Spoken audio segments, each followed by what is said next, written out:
Government అంటే permission ఇచ్చిండ్రు, అయిపోయింది. చేయవలసింది మొత్తం సైట్ ఇంజనీర్లు లేకుంటే ఏజెన్సీ కదా, సైట్ లో ఉండి పని చేయించాలి. అంటే అప్పటి కేసీఆర్ ప్రభుత్వానికి మనం రెస్పాన్సిబిలిటీ ఏమి ఉండదు అనుకోవచ్చు. అంటే 10% 20% కూడా వాళ్ళది తప్పలేదని అనొచ్చా? అంటే ఇప్పుడు కొంతమంది ఫ్రాంక్ గా చెప్పండి మీరు అంటే వేరే వాళ్ళు తప్పు పడతారని కాకుండా అది కాదు.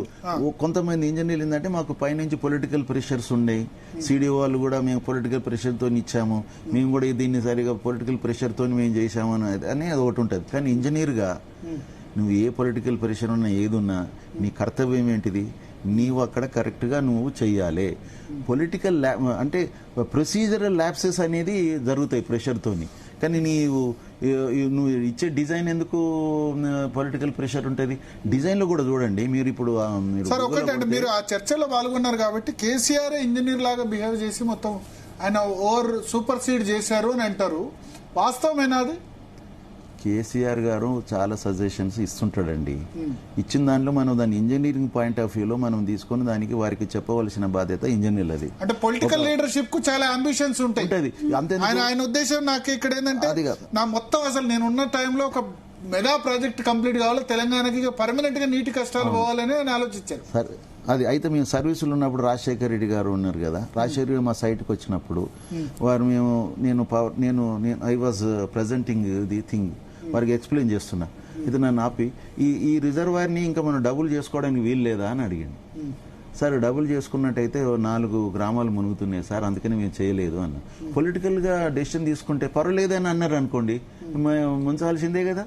అది పొలిటికల్ డెసిషన్. అది మేము అటువంటిది దాని యొక్క రిజర్వాయర్ యొక్క కెపాసిటీలు పెంచాలన్నప్పుడు it is a political decision. కాబట్టి అట్లా కాకుండా ఇది ఇట్లా కట్టాలి అట్లా కట్టాలి అనే దాంట్లో ఇంటర్ఫియరెన్స్ వస్తే అది ఇంటర్ఫియరెన్స్ అవుతుంది. అది కాబట్టి ఏ రాజకీయ నాయకుడైనా కొంచెం ఎక్కువ అంబిషియస్ ఉన్న అతను కొంచెం ప్రపోజల్ చేస్తాడు అన్నట్టు. చేసినప్పుడు దాన్ని ఇంజనీరింగ్ పార్టీలో మనం చూసుకోవాలి. ఇంకొకటి, ప్రపంచంలో ఇప్పటి వరకు ఈ టెక్నాలజీతోని ఇది సీక్వెంట్ ఫైలింగ్ విధానంగా కట్టినటువంటి బారాజులు ఏ ఉన్నాయంటే ఈ 3 ఉన్నాయి. అంటే ప్రపంచంలో మీరు కొట్టండి ఇవే వెళ్తాయి. అంటే ప్రపంచంలోనే మొట్టమొదటిసారిగా సీక్వెంట్ ఫైలింగ్ విధాన టెక్నాలజీతో కట్టిన బ్యారాజులని అప్పుడున్నటువంటి వాళ్ళు సిడబ్ల్యూసి కూడా దీన్ని అసలు కాన్ఫిడెన్స్ తీసుకోకపోవడం అనేది ఒక తప్పండి. ఇది ఎందుకు మరి సీక్వెంట్ ఫైల్ టెక్నాలజీ ఎవరు ప్రపోజ్ చేశారు? అదే కదా ఇప్పుడు అన్ని తేలవలసింది. అదే మాకు తెలిసిన కాడికి ఎల్ఎన్టీ మామూలు సంస్థ కాదు, ఇంటర్నేషనల్ గా వాళ్ళు ఎన్నో చేసిన సంస్థ.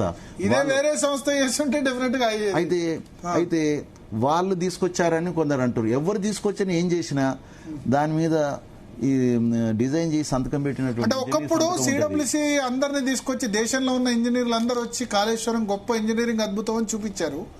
ఇప్పుడు మళ్ళీ ఇంజనీరింగ్ ఫెయిల్యూర్ అని అంటారు. అంటే 3 సంవత్సరాలు 2021-22లో మొత్తం దేశంలో ఉన్న ప్రతి సివిల్ ఇంజనీర్ వచ్చి కూడా దీన్ని చూసి పోయినారు. సిడబ్ల్యూసి చైర్మన్ ఆయన పేరు ఉంది, ఫారూక్ సంథింగ్ ఉన్నది.